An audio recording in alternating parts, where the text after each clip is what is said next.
An online article talking about the airport in Georgetown had a lot of people worried about eminent domain. The Georgetown Scott County Regional Airport was rumored to be buying property to expand its runway. WKYT's Lucy Bryson went to today's board meeting to clarify what happened.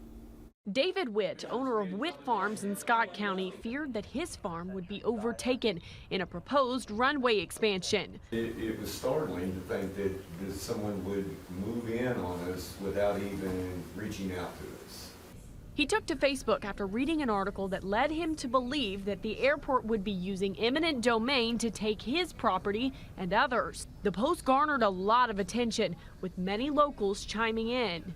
After disputes on social media hit its peak, the two sides decided to meet together in a meeting and address the public to uncover the real intentions behind this proposed expansion.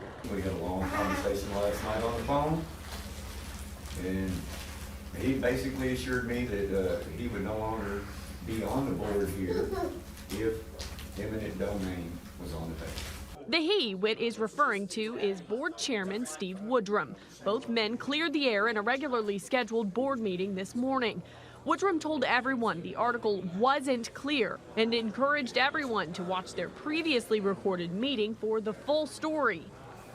What I said is on the video, and I clearly, shared the comments, and the things that were put in the paper were chosen, but the way they were put together, when I read the article, I was kind of like, that's kind of what I said, but not really. Woodrum shared that after a meeting with City Council, he did say that there were some properties that they would consider obtaining to expand the airport's runway, but they would never use force to do so. I understand these issues of public taking of property are very sensitive, and I think that it kind of gives me some joy to see people actually come out. In Scott County, I'm Lucy Bryson, WKYT. Chairman Steve Woodrum wanted to add he didn't think the article had any malicious intent.